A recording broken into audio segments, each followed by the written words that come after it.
everyone. Welcome to this week's Fireside Creators. I am your host, Reverend Dr. Sherry Palace. This week's show is on how to find joy during dark times, and we have an extra large panel of amazing perspectives.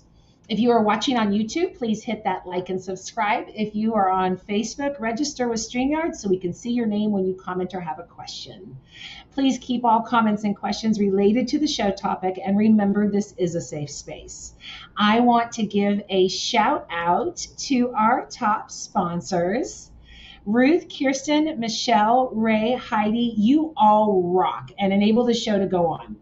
If you enjoy the show, please consider supporting it. I have started a Patreon under Fireside Creators, a Cafe Press under Sherry Palace, and you can go to sherrypalace.com and use a support tab, and you can become a VIP member to get to chat on camera with the panel after the show for only $3 a month. Thank you in advance for supporting my work, but more importantly, thanks for being here and welcoming us into your home. I appreciate you. Before we start, I want to mention a project that two of our panel guests, along with Michelle Savego, have started. It's called A Moment of Love. It costs nothing and only takes a moment of your time. Our goal is to spread all over the planet a bunch of love. All you have to do is let me know your location and share the movement with your friends. All of this is leading up to a Giving Love Away Day, which is GLAD, on November 6th, where our intention is to flood the world with love. I am super excited about this, and I hope you will join us. Go to my website, sherrypalace.com, or look for the group on Facebook, A Moment of Love. Spread love by spreading the word. Okay. Enough housekeeping. Let's meet our panel. First, we have Anna, and she's actually not going to be on screen with us, but she's going to be Chatty Cathy in the comments. So let's meet Anna. Oh, let me remove this. Anna Garcia Lucas was born and raised in New Mexico. She is a mother, wife, veteran, and survivor. She earned her MDiv at the Episcopal Divinity School at Bexley-Seabury. Anna is currently pursuing a master's in pastoral counseling and chaplaincy at Garrett Evangelical Theological Seminary. She's a Reformed Roman Catholic now, Episcopalian, spiritual mystic, probably a heretic, and a lover of coffee, music, green chili, and good jokes. Anna, I'm so glad you're here. Next we have, don't want to show you that. Next we have, I'm screwing this all up. There we go. Thomas Garvin, aka Tommy Allgood, is based in Charlotte, North Carolina. He's a registered nurse turned care director working with community and organized development. Tommy's passion is helping people navigate mental, emotional, and spiritual roadblocks. He helps by developing grounding practices in self and community that foster co-creation and resiliency in the face of adversity and resistance. Tommy works with organizations to facilitate cultural shifts that are people-centered and compassion-oriented, breaking down what it means to be in authentic service of self and communities. That was a tongue twister, Tommy. Welcome. I'm so glad you're here. Next we have, there we go. Beth Freeman spent nearly 20 years in marketing, followed by 10 years in education. During her time teaching in high school with the help of a dedicated energy therapist, she embraced her own personal healing. Today, her mission is helping others find their inner peace and their soul's purpose in this life. She is a soul purpose counselor serving others through communicating with their personal spirit guides and angels. Beth authored Daylight for the Soul, Forgiveness for the Soul, The 5 Steps of Self-Forgiveness, and the children's book with love, The Itty Bitty Calico Kitty. She's also the co-creator of the Peace and Purpose podcast. Welcome, Beth. Hi. So glad to have you. Thank you for having me. Next, we have Dwayne Polk. Dwayne is an ordained Protestant minister, currently out of formal ministry, but not out of the call of love. For 4 years, he was on the pastoral staff at Woodland Hills Church, and for a while, he was the associate chaplain for Catholic Charities. Welcome, Dwayne. Oh, there you are. Hi. Hi. Thank you so much. Hello, world. And last but not least, we have Mike Zanker. Mike Zanker began pastoral ministry in the 1990s and has served as senior pastor of Hope Fellowship Community Church in Waterloo, Ontario, Canada, since December of 2003. Mike launched Growing in Grace Ministries in Canada in 2006, which is teaching and training ministry focused on identity in Christ and understanding forgiveness. Mike's trials in life have helped him on a journey of unlearning religion and discovering greater grace. He serves as a fire department chaplain, long-term care home chaplain, and a funeral home chaplain, providing hope, love, and light to those who are walking through dark times. It's perfect for the show, right? Oh, this panel is just awesome. Hello, everyone. Thank you so much for joining us. So we're going to talk about joy tonight. Let me clean this up. And, things are really tough right now for a lot of people. And I know that when I have been in my darkest times, joy has been out of reach. So I really hope that tonight we can give some tips and tricks on what we can do to find joy during these dark times. Tommy, you are first up in the window, so I'm going to have you go first. Give us some tips and tricks tell us what joy is and how we can achieve it. Oh, wow. Such large shoes to fill. I should have warned you guys backstage. There's no sound easy here. No worries. What I'm going to just take a moment and pause and breathe that question in because it's so deep. Mm-hmm. I think the way that I'll open this is by telling you kind of the story of when I learned that joy is experienced as an emotion. And what I mean by that is I think in a season of my own darkness, I was detached from my emotions. And so I was working with this therapist at the time. And she brought my awareness to my emotions and this sort of like energy in my body. Alongside that was paired with sort of the concepts of like Chinese, the 5 elements. Mm-hmm. And joy was represented by this fire element, right? And so, and it was at the top of the circle. And the thing that has always impacted me the most is that she said, for us, our emotions are very cyclic. And for us to experience joy, we have to go through the cycle of emotions. So we have to feel our emotions. And so I open it that way because I think that joy is not like happiness or like, woo, but really I think joy comes from experiencing the darkness. And so I think we're in prime season right now when we like name like dark times, right? When you think about seeds, they grow in darkness. And so there's something in this season for me that's gestating, that we're traveling around that kind of circle to return to this like joy space, this fire burning energy. I like that. In fact, when I was doing research for the show, the first thing I came across was that joy and happiness were not the same thing. And that struck me. It was like, I thought they were synonyms. And then when I started doing research, it was more like joy is a state of being while happiness is an emotion. Would you agree? Yes, absolutely. So like, some joy, like there, I think Beth, and you'll probably say, learn this later, but Beth, we were talking backstage and you have all these like choose joy, like cups and right. And so I love like that there's action that has to go behind Mhm. like choosing joy. Like there's a conscious awareness that we have.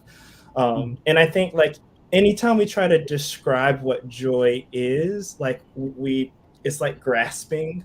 So that's kind of probably why I'm not defining the thing, right? Mhm. But Mhm. we know it when we experience it, and when I think we experience it in community, which is also why I'm really excited to be here with you all tonight to get your perspectives. Definitely. Beth, what do you have to say about all this with your Well, mom? just to follow up on what Tommy was talking about, I really do feel like, and I think I said this to you today, I've found in my experience that joy is peace in action. Ooh, So for Mm. me, it was getting to a place of peace with myself. And then I was experiencing this feeling, this rush of just just a smile. It's internal. But yet I also agree with Tommy. It's also community, but it's what we feel inside. And so when it comes to that choice, that part about choice, I happened upon a sign in a store after I moved back and a breakup, and I was going through some dark times, difficult times. And there was this sign in the landscape department that said, "Today I choose joy." And I said, "Well, it's here for me. I'm just going to buy it. I'm not sure exactly what that means." And I put it in my kitchen. And I walked by it all the time and I kept going, I'm not really sure what that is, but I kept plugging along, like you were saying, Tommy, digging into my emotions, with my therapist, feeling the darkness, experiencing the pain, feeling the fear, walking through it time and time again. And what happened was one day I was just sitting there thinking about a conversation I'd had with someone, and it could have been a distressing one. And I recognized it was like an aha moment. I chose to not react. I chose to just be calm, be at peace. And all of a sudden, I look over it because I was in my living. I look over in the kitchen. I went, oh, "That's what it is. It's choosing. It's choosing in this moment, whether it be not to react or to react, but in a truthful, authentic way." And that was joyful. And it was that aha moment that really led me to really, well, tattoo on my wrist, "Today I choose joy." So I could remind myself that every day I get to choose. Now, that doesn't mean it's easy, right? Let's be yeah, real here. It's Mhm. yeah. not easy to walk through our fear, but it is possible and it is probable. You Something can. you just said gave me an aha moment. So, joy is being present. Mhm, Because, right, so when you're all in your head and you're mhm, depressed, Anna and I were talking about this over the last week and trying to figure out exactly, how to get into joy and those types of things. mhm, So when you aren't joyful, it's usually, again, I'm generalizing, you'd be in your head, you'd be depressed, you'd have all the mhm. negative thoughts going through. So then when you're present and accept everything now, that's where joy comes. Yeah, you get into your heart. A wise person once told me that healing doesn't happen in our head, it happens in our hearts. So how you get to your heart may be different. For some, it might be walking outside and being in nature. For someone else, it might be music. For someone else, it's very individual. But it's bringing yourself into this space inside where, okay, I'm not just in my head, I'm feeling. I'm feeling and connecting. And when I can connect myself to my body, to my mind, to my heart, to my soul, then I am present in the I moment. like that. Yeah. Zanker, what do you have to say? Mike? Nothing. Definitely. I've been typing it That's a instead. first. Hold on. We've got to contact Ripley's. That's a first. I got I've been typing away. It's been fun. Um, Okay. I like this concept of happiness is about happenings. Joy is something more internal. Mm. Mhm. It's really important. How many of you have heard of the emotions wheel? You guys seen that one yet? no. If you haven't, Google it because it'll blow your mind. I'm going to see. Am I allowed to share it? No, I can't. So Um, that's fine. Don't worry about it. Private Um, chat me the link and I'll share it. Well, it's a little hard to do that right now. I have it on a okay. file because I share it with people all the time. But it's this wheel that talks about emotions. When I was going through my therapy for being sexually abused by a priest, this emotions wheel came up because my therapist was asking, "So how do you feel about this?" I went, "What do you mean how I feel?" Like I didn't have words. And so when she showed me this diagram of the center being 4 or 6 key emotions, and then there were offshoots of those. There's another 6 or 7 deeper words, and then there's another 10 of that. And so you learn to use words that are even more concise to what you mean. And joy is just a simple word. Let me give you an example. So under joy, enthralled fits into this. Elation, being enthusiastic, optimistic, proud, cheerful, happy, content. But then it goes into different, a lower level of being raptured, enchanted, jubilation, euphoric, zeal. Like you get a whole list of joy. But if you just say love or you just say joy, yeah, there we go. Exactly. That is the link.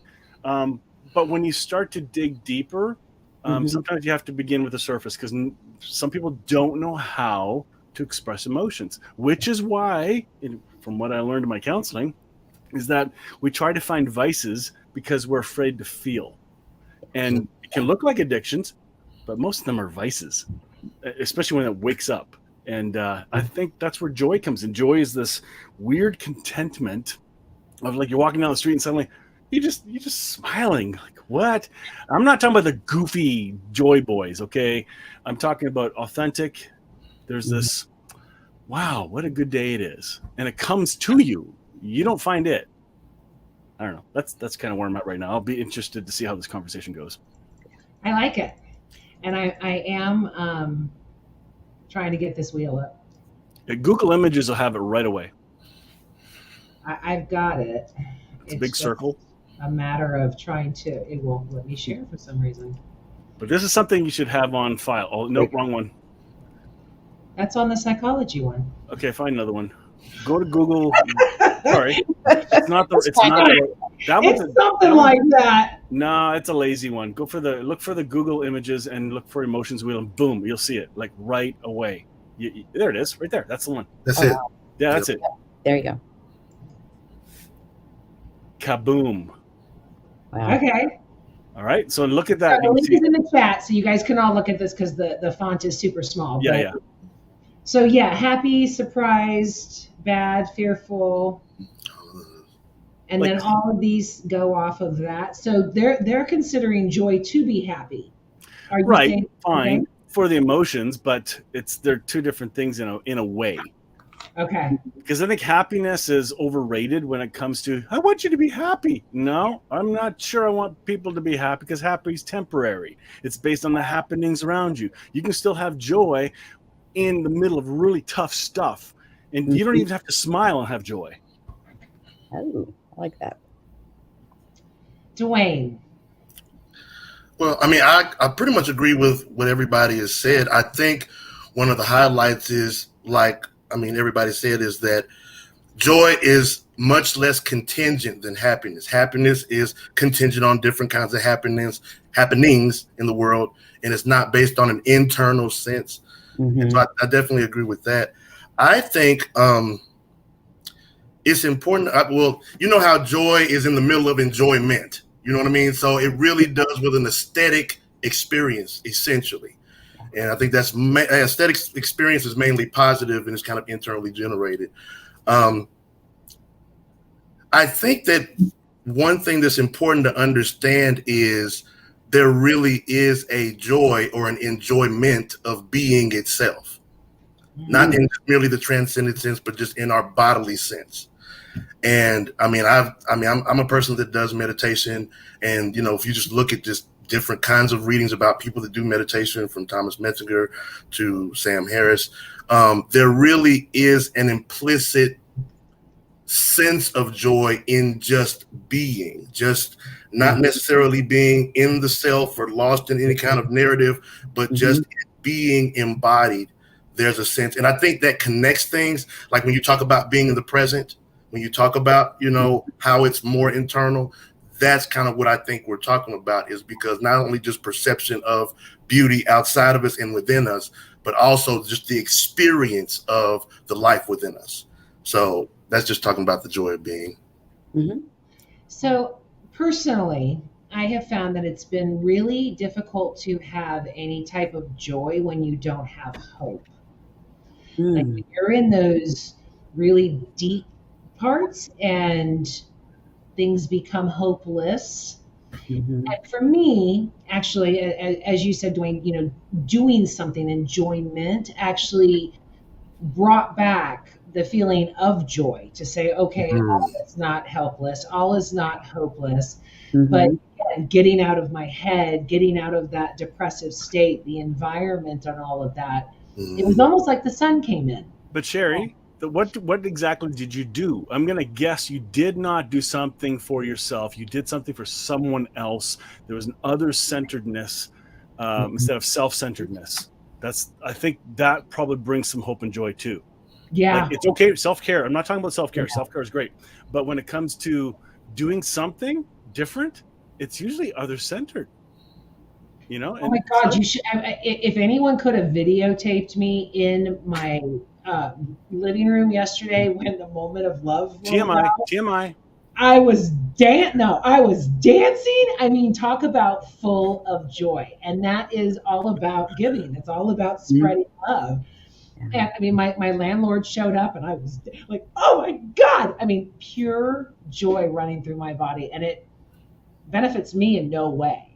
So, I just, if you don't mind, want to bring that up. I mean, just with I'm glad you told that story, because I do think that joy is never really by itself. Even as we're talking about it, obviously these are kind of the things: love, joy, and peace. But if you really look at our experiences, that is what it is. Like Sister Beth, she talked about peace. I mean, you're never really going to find joy without some sense of peace and some sense of love. That's the point I'm making. I feel like those things kind of are mutually interdependent. They mutually arise with one another. Well, and Mike just posted a comment in our private backstage chat saying it does benefit me, my soul, and my mind. Yes. I wouldn't be, and by the way, I said before the show, it's private, I'll never bring it out, and I just did. But true. I mean, if I wasn't getting so much joy from it, then it would be work and stuff like that. So yes, right. Trying to change the world brings me immense joy. So I guess, wasn't there a Friends thing about, how everything of good thing is selfish in some way? Remember the Friends show? Am I dating myself? Never mind. Let's get back to joy. And sorry, Mike. Beth, what? Yeah. Well, I'd like to add in that I do believe, and I agree with Mike, that when we focus on others, it can help us get out of our own stuff, our own self.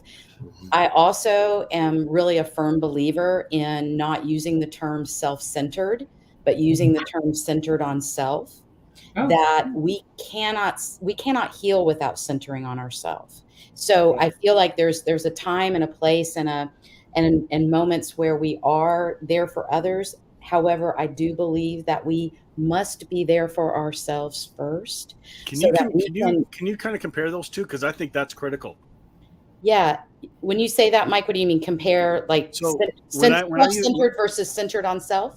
Yes, because when I talk about self-centered, I mean self-centered ego. Like it's all about me and you want your own way. So, but you're not talking about that. So no, I'm talking about centering on self, which takes it away from, I'm not taking from anyone else. I'm not saying it's all about me. I'm saying it's important for me to know me and to look inside me. And that may mean that I may say not right now to someone else because I'm saying yes to myself, because that is so important to my journey. And the more that I do that, the more that I center on myself and heal and work through things, the more I am there and present for those that I love and those that I can help and those that I can heal.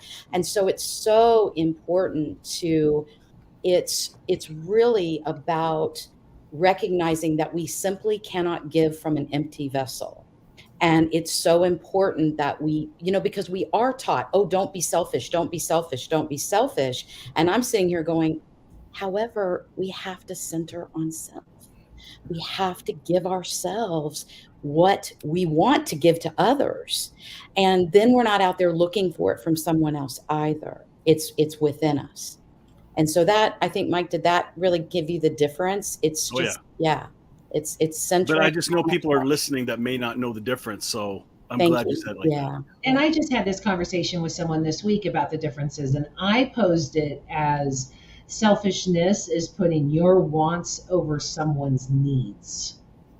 Ah, So, if this is a need for you, then that's self-care. But if it's a Mhm. want for you, then that's going to be selfishness. So it's, selflessness would be giving your all to somebody, which isn't healthy either. mm, mm. But when your wants outweigh someone's needs, that's more self-centered. If I may, it seems like I really like what Sister Beth said. It seems like it's almost a growth pattern from dependence to independence, relative independence to true interdependence. You can't really be interdependent in a truly healthy way unless you've gotten some sense of self-regulation, some sense of self-continuity. And so I think that's what she's talking about when she says centering on self, is really getting that relative independence that you need to truly be there for others. So just thought. Yeah, I agree with that. I do.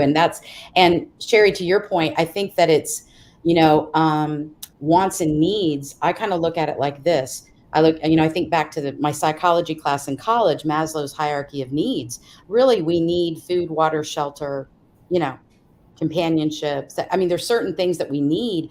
A lot of times we say the word need and it's not a need. True. And so it's really looking at, okay, what I want, and what I would like to have. And that doesn't mean I'm taking away from someone else necessarily, but it is being mindful of others and where they are. And so that, that's how I would say like about selfishness. I'm really a strong believer in self, centering on self and loving oneself. That we are the most important person to ourselves, really, truly. And now I'm going to be singing this song for the rest of the night. Thanks, Mike. And then you have your hand up, Tommy. Tommy's like, hey. I'm just noticing that it sounds like what's emerging is sort of naming a system, and maybe that system is individualism and how it functions in society, making a distinction Oh, I like that. between, because I don't think we can have a conversation about joy outside of the systems that are also affecting the body and affecting the things that we feel and the things that we experience. Barbara Holmes has a book called Joy Unspeakable, and it's about the contemplative practices of enslaved African peoples. And I was just kind of meditating, Mike, over, joy as contentment. And as a Black queer person, I know that like my ancestors in community experienced joy. Individually, they experienced like this deep suffering.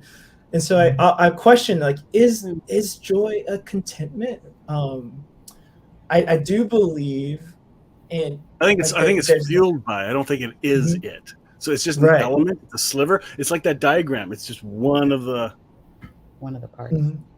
Yeah, it's so complicated. I think contentment is a place you get to for sure, right? But when there are people that are in situations where their agency has been taken away from them, and they don't have access to that sense of contentment. And so I think that's what I'm trying, like, wrestling with honoring in that space, right? But I do think even though agency has been violated, like, for me, there's joy in being in a community to validate each other's agency, right? There's a healing there, and how do we is both something has to happen for interdependence to happen, right? Something's always happening at the individual and the collective, right? And I think we like Right. kind of, we're always in negotiation about Mhm. what is it that I need for me, how for others.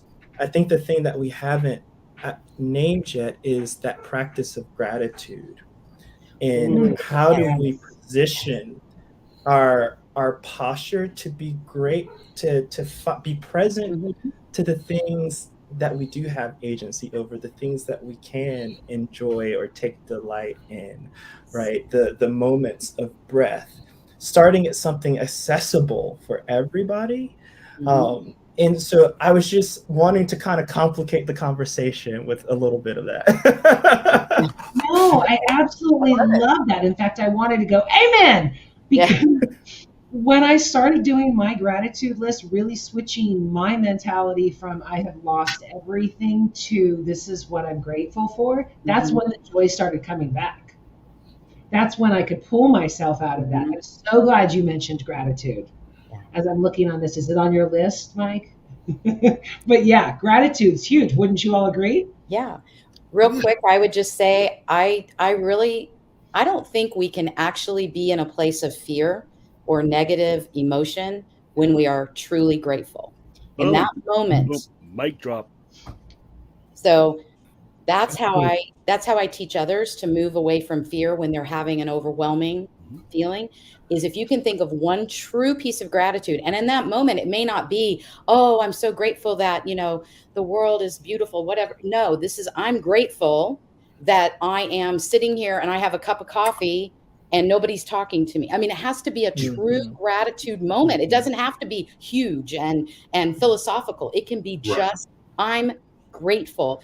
When you go to that truth, that moment of gratitude, fear, and all negative emotion rooted in it are gone in that moment. Amen. Amen. In that moment. Yeah, that talk. I think like you're naming something there within like kind of the flaw with like toxic positivity, or Yeah. we're not saying like don't gaslight your emotions, right? Don't No, gaslight, Right. but like no, if yeah.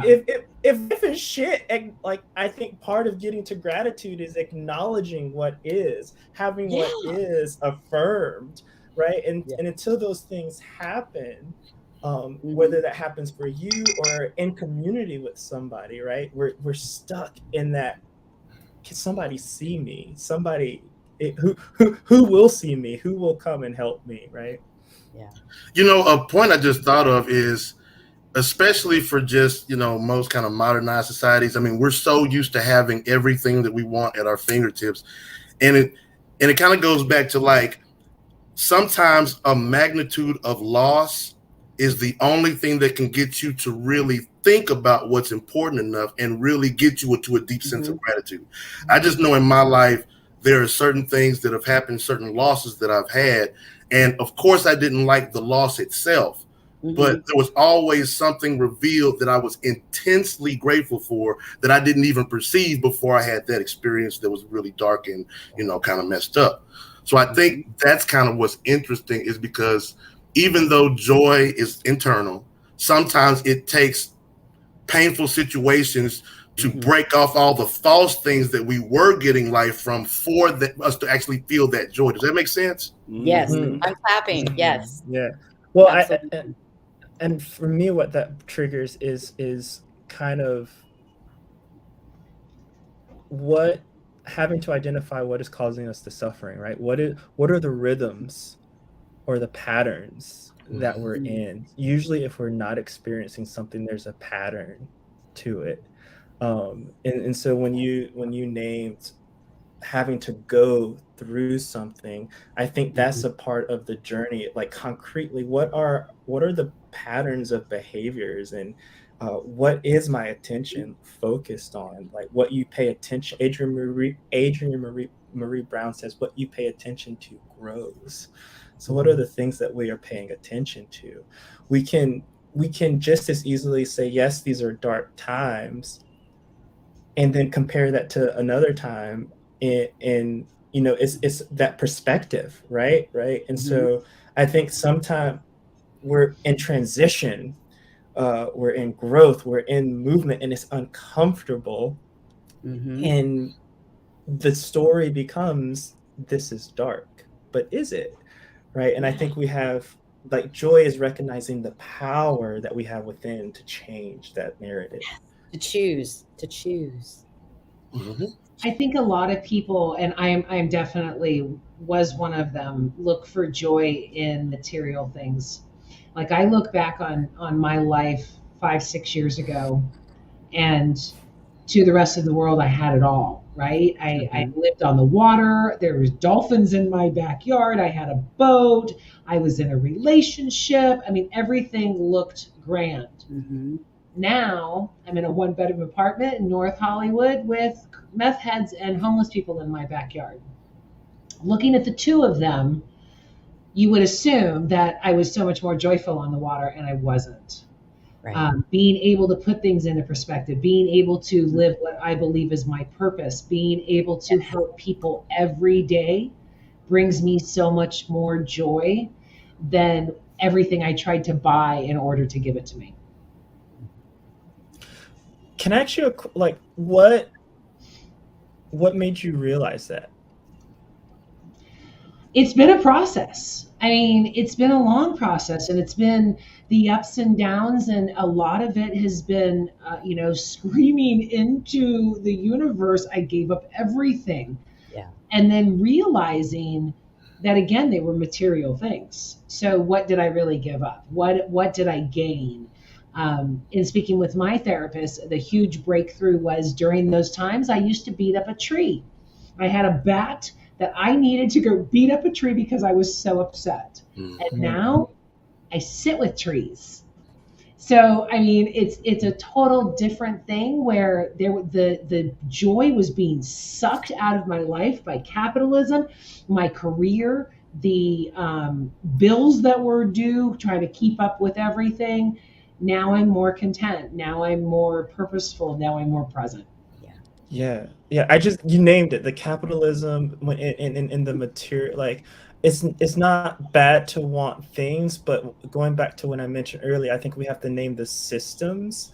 Like, we're in a system that is conditioning us, that is essentially robbing us of joy, because the truth is that all around us is an experience of abundance. Yeah. And we have the power to allocate those resources, right? I always love to say poverty is a policy failure, right? And so it's just I'm just really on the systems kick. And I agree. I think it is a choice. I mean, that's where you're choosing what you're seeing. You're talking about systems, and it's like, how are you looking at something? And where are you coming from? And I remember discovering a quote that had no author back when I was 17 years old. So, many, many years ago.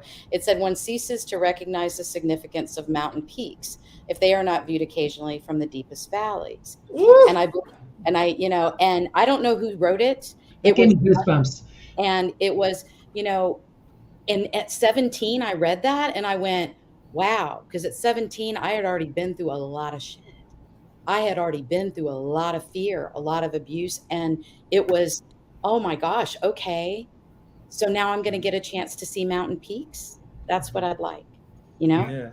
And so those valleys, as I've, grown and matured and healed, those valleys have been so important in my life. And now when there's even a little valley, I welcome it. I'm like, okay, what are you trying to tell me? Because really, we talk about dark times.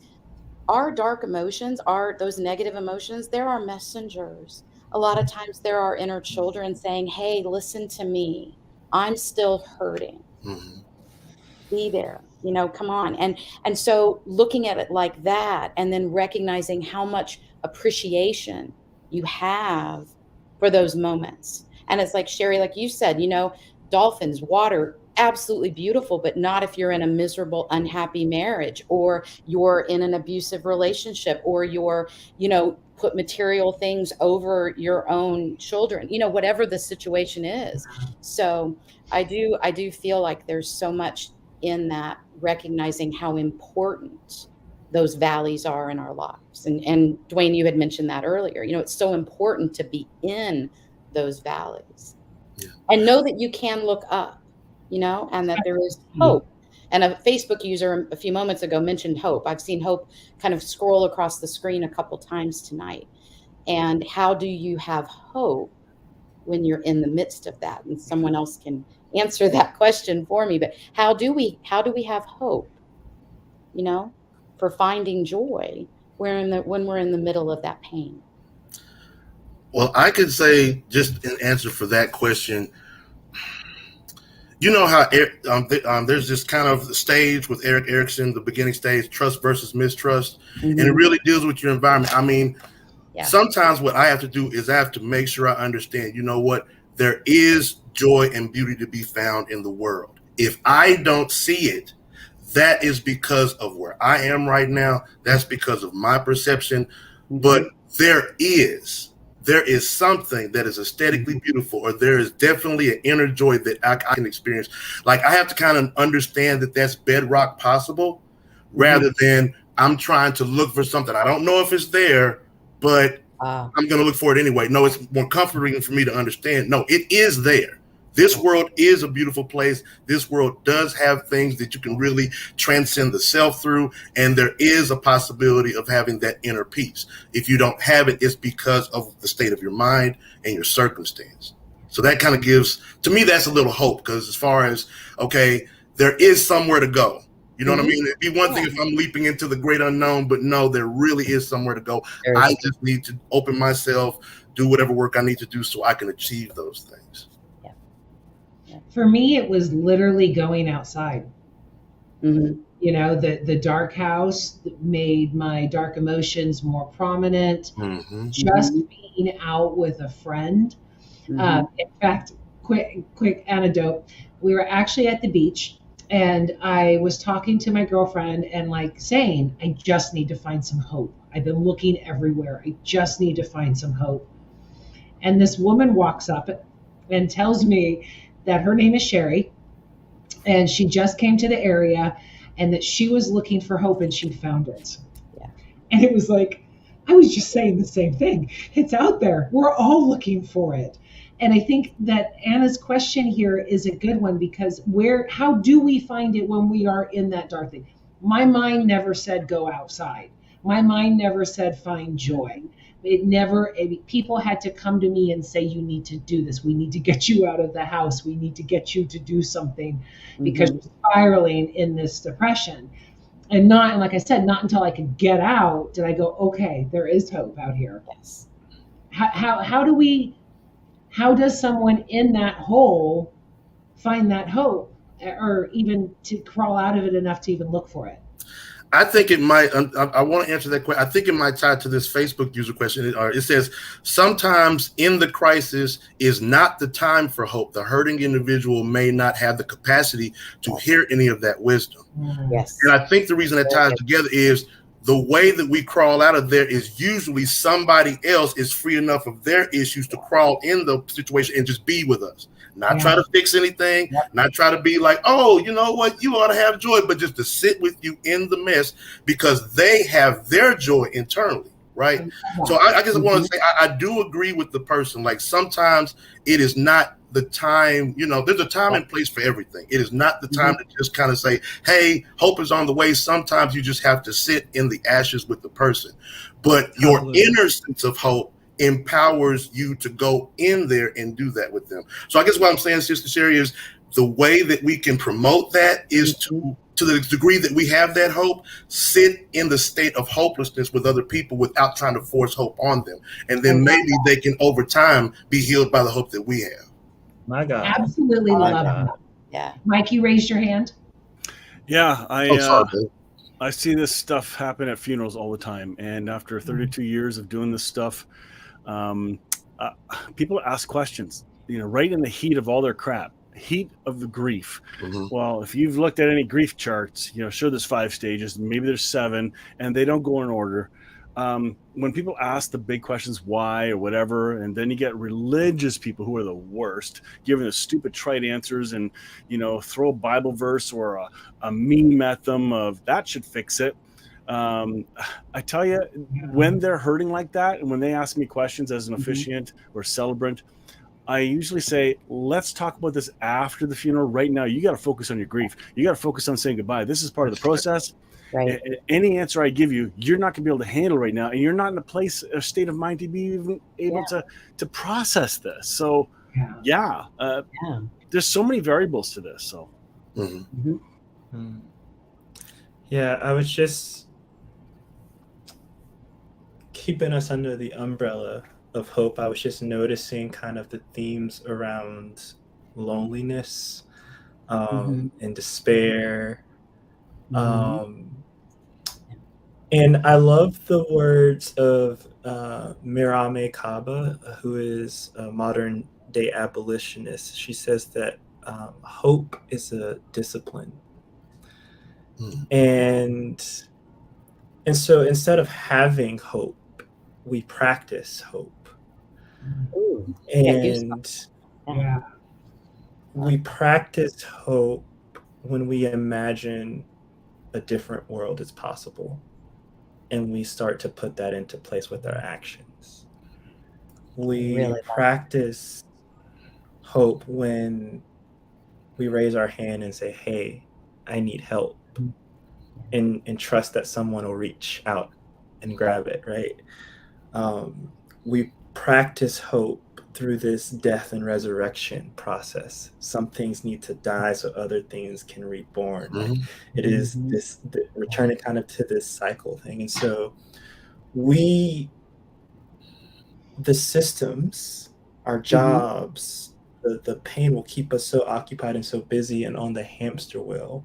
And the definition of insanity is doing the same thing, expecting different results. So we have to at some point get off the hamster wheel and imagine what it would be like to do things differently. Hope is a discipline. It is a practice. I love that. I do. It's again a choice. A discipline is a choice. Still comes back to choice. And that's coming back to that idea of choosing joy. And in the midst of pain, sometimes it's hard to make that choice or to even believe you have a choice. You know, whether it's to choose to hope, choose to believe, choose to love, choose to, choose joy. It's recognizing that we have a choice in every moment, including choosing to sit, as Dwayne, you said, in the ashes, right? And just sit in it. But that there's no, go ahead. But some folks don't think they have a choice, and they don't emotionally at the moment.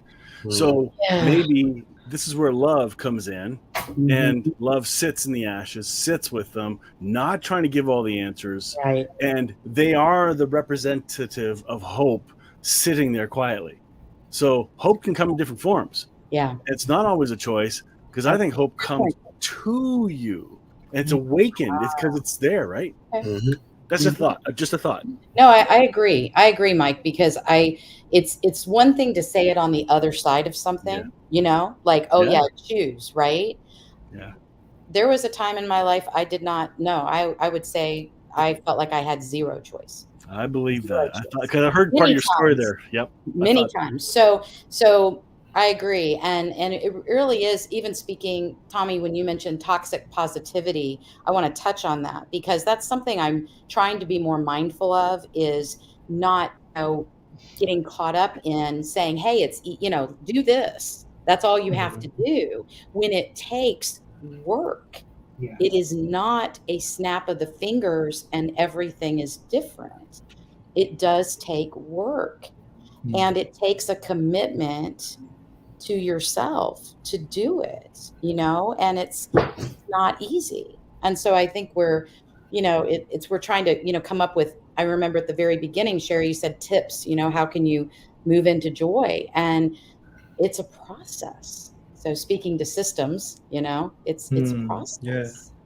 Yeah. Hey, and I'm just to bring up. Oh, hello. No, please, Dwayne, go. I just wanted to bring up something. It's kind of, I guess, whenever you kept saying choice, Beth, it made me think about. It seems like throughout this conversation, we've kind of made links between joy and simplicity. You know what I mean? And it Mhm. seems like some of the hardest choices we can make is how to simplify our lives. Like I guess what I'm saying is I do believe that a key to finding joy in hard times is often simplification, because sometimes the pain that we're feeling is because we have too many irons in the fire. We have way too many relationships going. We have way too many obligations going. And that is the source of our dark moment. Mhm. So then simplifying actually does help. But I guess it's kind of a measure of like, how do you make those hard choices? Like this is the image I have in my head, right? Have y'all ever seen the show Hoarders at all? Mhm. Okay. It's a Now, nightmare for me. and bless those people. And sometimes there's legitimate issues. Mental illness. But that's the kind of thing. I mean, when you see that, when I've always seen this show, there's always an identification. Well, no, that was there because Jim Bob sent that there, and that's my aunt. There's always kind of this identity. And if you notice, it is so hard for them to let that stuff go. Now, I feel like that's a more extreme version of what most of us go through, if we're honest. Like if we're asking ourselves to really simplify to those things that we need for our mental and emotional health, there would be some things. Well, no, I did this accomplishment 3 years ago, and it's so meaningful to me. Well, maybe you have to let it go for you to grow on this process into higher joy. So what do y'all think about the whole link between simplicity and joy and choice? And Yeah. I want to address one thing about the toxic positivity real sure. quickly. I'm a pretty positive person. Most people say that I am very positive, but someone saying to me, "Don't worry about it, it's going to be okay," frustrates the shit out of me. Because yes, I may know it's going to be okay, but I also know that I'm going down a slide that's a cheese grater. And I also know at the bottom of The that, wrong way. yeah, exactly.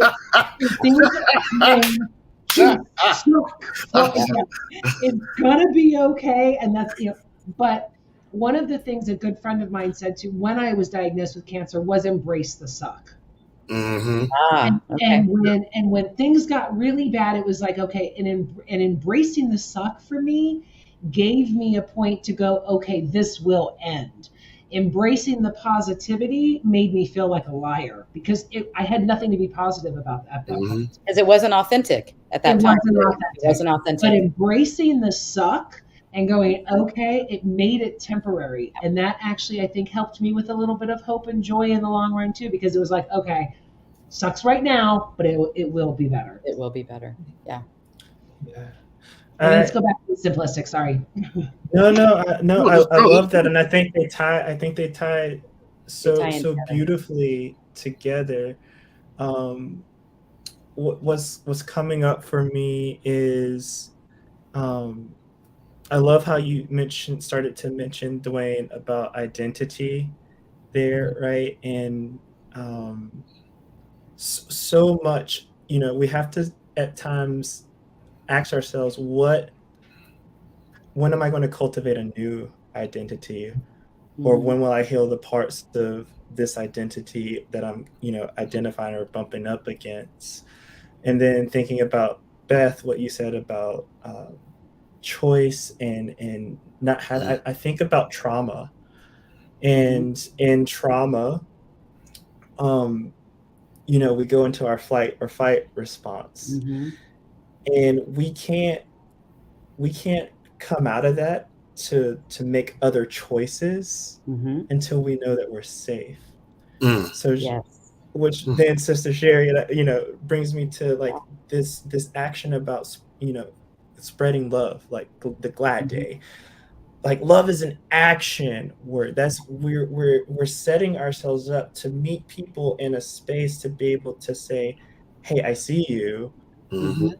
Let's extend some safety so that we can create conditions where you can make different choices. That needs to show up in our relationships. That needs to filter up into our systems, into our work systems, into our community systems, right? And so, we have to first, like, what identities do we need to put down? What identities are holding me back? And the noise gets really loud. With the day-to-day routines, with trying to survive and the narratives that we get told, this is what you have to do to survive. We have to create other ways of survival. I have a couple mantras. One is a prayer that says, "Make your will my passion." I like that. The other is, I release all that doesn't serve me and accept abundance with gratitude. When I first started that, within a week of saying that a few times a day, 2 TVs blew up, my laptop blew up. I was like, I don't think this is working right. But it also cleared a ton of shit away. And it was like, okay, things that I wouldn't have put down, things I wouldn't have walked away from. Yeah. But in putting that intention out to the universe, they started to fall by the wayside. Wasn't real happy about it. But now, again, in hindsight, we brought up hindsight earlier. In hindsight, I can look at it and go, that's exactly what I needed. Intentions are powerful. Yeah. They're so powerful. And that includes, well, really anything we think or say out loud. I always say every age within us is listening, right? And so, when we're putting an intention out there and we're wanting to bring, ourselves wholly to that intention, it's recognizing that, this is what, my heart, my soul desires. And that's, speaks to what your intentions that you were putting out there, Sherry, were, they were part of your soul's purpose. Yeah. And that's what the universe does. It's like, okay, you're ready. You're surrendering to it. Here you go.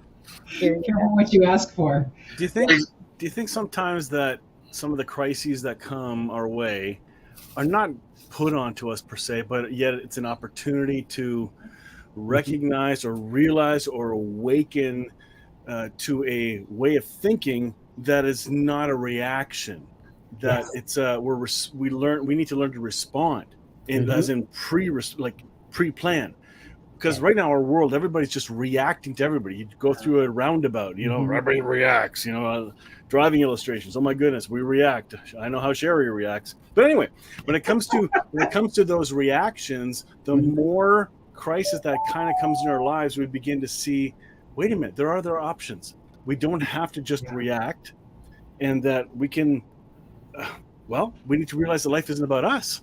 And again, that's where the other centeredness comes in. This is where love, which is the word love. I think that plays a big role in our crises that we're in, finding hope, but you can't do any of that until you kind of come through something pretty heavy. Yeah, I think there's kind of an egg of psychological ego, an egg of self-separatedness from our environment. Exactly. Right? Always under this, and it really takes certain life experiences and certain kind of hard things to happen to break that egg.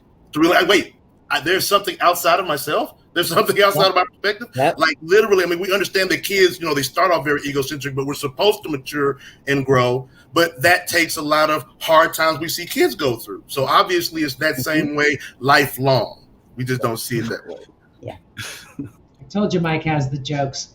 Okay, we are at the top of the hour, but I have one question that I want to pose to you guys. Are we responsible for our own joy? I know it's another deep one, but I my first instinct was like, well, no, community brings joy, and I am more joyful when I'm around people that I love and like and all of that. But we go back to the time that I was extremely depressed, and I was responsible for my own joy. I had to pull myself out. Granted, friends helped me. So I think there's a pun on your word responsible. And I'll use Paul Anderson. Paul Anderson Walsh in England says this: "You're now response-able." That's the only. Ooh, I love that. Yeah. You're now. I love that, Mike. That's great. Wow, great answer. Great answer. You know what? And let's just add on to that, because I've heard that before. I really like that. You have to. I think one thing that you can unconditionally be is open. You can be open to joy, even if you don't feel like you have it. And that is always within your agency, almost like Viktor Frankl. Like you always have the choice of how you're going to see your situation. You can always have the choice to be open to joy, whether you think it's around or not. And so that's always kind of within your, at least that would empower your sense of agency. So when it does come, you're ready to receive it and respond to it. So, yeah. Yeah. Yeah. Wow. I think it's all about how we frame it, and if a person can hear it where they are we responsible? It depends, right? It depends. To me, it's a bit more complicated, and that's only because in my practice, I think we have to acknowledge what is in the systems, like the systems that keep us reactive and reacting instead of responding. But you just made the point. You Right, just right. made the I was brilliant going to point say, that respond able. not everybody is able to respond. They're not in that place. Right. So you want to talk about, are you responsible for your joy? Yes or no? It's both. So when you're not able to, then somebody who is more joyful may identify that because of what they've been through and become that love sitting beside that person. So respond. So interdependent. Yeah. Oh my goodness. Yes. Yeah. Love it. Wow. It doesn't happen without each other, and we have to do our own part. So Tina Turner was wrong. What's love got to do? Everything. Everything. Everything. Everything. Okay, so what I don't want to end this show, but we kind of have to. Let's go from the top. Tommy, any final words, and where can people find you? My final words are simply a blessing and well wishes. I hope that everyone hearing this found something that gives them, something to hold on to in the next few moments. And you can find me at www.teamallgood.com, or on the socials, Tommy Allgood, Instagram, Twitter, Facebook. And I'm happy to be in community with you all. Thank you for so much you brought to the show tonight. Thank you. Beth, any final words, and where can people find you?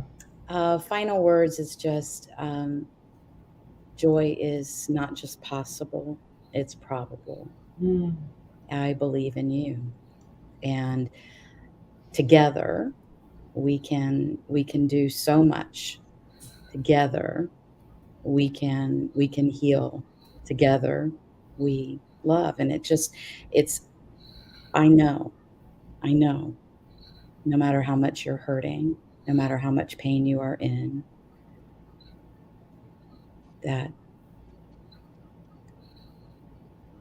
you are important, and you matter. You matter. I absolutely love that. You can you can find me at everydaypeaceandpurpose.com. Also, I do a 5 steps to self-forgiveness, which is a great way to find peace. And so you can find me at forgivenessforthesoul.net about that. Yep. Itty Bitty Calico Kitty, teaching children that they are deserving of love. So I'd love to, start young, right? Believing that we are deserving of love. That's my final message. And thank you. Love this. And I can't wait to dig into this. I've already looked at this one, but yeah. The Itty Bitty Calico Kitty. Itty Bitty Calico Kitty. Mike, what are your final words? I'm sure you've got a joke for us, which I look forward to. I would say, I'm going to steal Rob Bell's phrase, love wins. Because when we dig deep into defining the word, not just letting society pick what it means. Right. There's a deeper, more ancient, mystical understanding for the word love that is so much better than anything we have in our Western culture. So love does win. And I think that's what this whole thing is about. And it shows up in different forms. Tonight we talked about the form of joy. And if you want to find me, look me up on YouTube or Facebook. Just use my name. I just put the post there. Fantastic. And for anyone who's watching, if you go to Facebook, I have posted their profiles and all of their links and stuff like that right under their pictures. Okay. Dwayne, last but definitely not least, thank you so much for your wisdom tonight. Yeah, what this are your final words, and where can we find you? Okay. Well, first of all, I want to thank you for the invitation. I want to thank all the fellow participants. This has been absolutely awesome. Right? My last statement, I try to keep it simple for myself and for other people. It's basically be love now. And obviously it's kind of a play on things. Like I saw this thing in a office building. It said "Be here now." One of those things about staying in the present. And so I just kind of changed that up into be period love period now period. Like be, like truly be. Don't just let yourself be lived by your brain. Like actually live the life that you're actually in. And then the second thing is love. Like love as an action. Actually, I mean, you don't have to wait to do the action of love. You can always find some level of energy to just, even if it's to love yourself, even if it's just to love the morning, love something, because that opens you up to love everything else. And the last word is now, because now is the only life we have. We don't have the past. We don't have the future. The only thing we really have is now. So be love now. That's it. And you can find me on Facebook. I'll kind of cut off some of the other stuff. So just look me up on Facebook. I absolutely love it. You guys have given me so many aha moments tonight, and I am the show's going to resonate with me for a really long time. Thank you so very much for your vulnerability and for sharing your stories and your sage advice. I'm going to send you all backstage, where I will talk to you as soon as I let everybody else go. I'll see you in a minute. See you. Mike, go ahead. Do it. I just posted, aha. You had your aha moment? Yeah, not bringing them back again. Or that Go backstage. Oh my God. Well, thank you so much to our fabulous panel. Like I said, it gave me a bunch of aha moments, and I think I'm going to make it a priority again. Life does get in the way, and our priorities shift, but joy, especially after the show, will become a priority. Next week, we will be chatting with the authors, Carl Forehand and his beautiful wife. They have a book coming out, so we're going to talk about that. And we are going to have a phenomenal week. Whatever you do, go ahead and hit up Moment of Love on Facebook. You can go to my website, and I will add your name to the map, just your first name, not sharing any personal information, but let's cover the world in love. So have a wonderful week. And as I always say, love is the most important thing, and be sure to walk in love every day. Have a great week. I'll see you next week. Mwah.